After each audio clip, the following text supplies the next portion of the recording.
2005, in the spring, I was the executive officer, second in command of USS Albuquerque. It took about 140 men to operate the submarine. We were in a high-speed transit across the Atlantic Ocean. Middle of the afternoon, one day, I'm in my stateroom, and all of a sudden over the announcing circuit, I heard the words no submariner ever wants to hear. Emergency report, fire in the engine room, fire in the engine room upper level, fire in the port switchboards. Our presenter is Bob Koonce, former submarine commander, U.S. Nuclear Navy. Bob frequently speaks and writes on operational excellence with a focus on corporate culture and leadership. Bob served for over 21 years in the U.S. Submarine Force and retired from active duty in 2011 after commanding USS Key West, SSN 722, a nuclear submarine based in Pearl Harbor, Hawaii. I was the fire chief.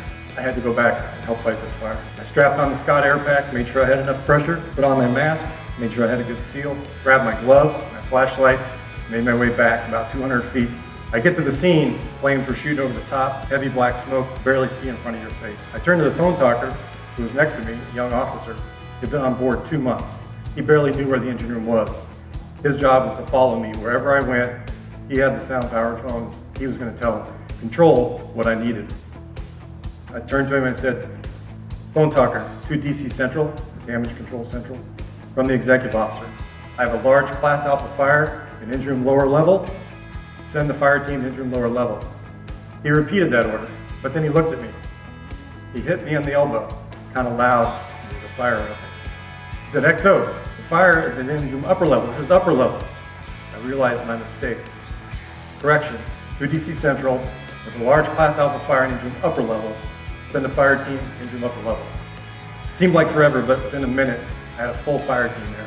Full firefighting ensemble, thermal imager to see through the smoke. At this point, I couldn't see anything in front of my face. The fire team approached the fire, and within minutes, they had the fire under control. Now, the young officer, he pointed out that I had said the wrong space. What would have happened on that fire if I had told them engine room lower level, and the fire team went to engine room lower level? It only takes 6 minutes for a fire on a submarine to get out of control. So I want that young officer who'd been on board 2 months, and he didn't even know where he was at, but he knew he was in engine room upper level, and he knew the XO said something wrong. Now, I'm his boss's boss's boss, right? Do you have employees who are willing to do that? I don't know. I hope so. In 1955, USS Nautilus went to sea, the first nuclear-powered ship vessel. Since then, over 250 mobile reactors have been deployed throughout the oceans of the world. We have over 6,500 years of reactor operation combined. And the key point is, not ever once has there been a nuclear reactor accident. That's an unprecedented safety experience. You look at 3 Mile Island, you look at Chernobyl, other disasters in other industries. Many would claim that the U.S. Navy has one of the best safety records of any organization in any industry. Some would label it a high reliability organization.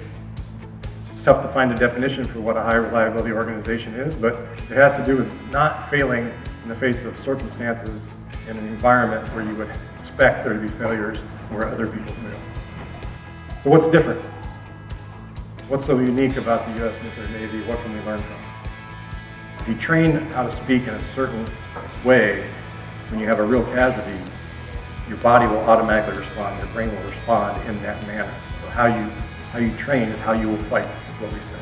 If you see something wrong and you have a base of knowledge to make a statement from, then speak up, and that should be embraced by the organization. Submarine culture matters, and have strong, engaged leadership that's accountable, willing to be responsible. I think the results can be reliability, safety, and improvement. It may seem too simple. Many of you are very sophisticated business people, but I truly believe that this simple model for leadership can change a malperforming organization in any industry into a high performance and high reliability team.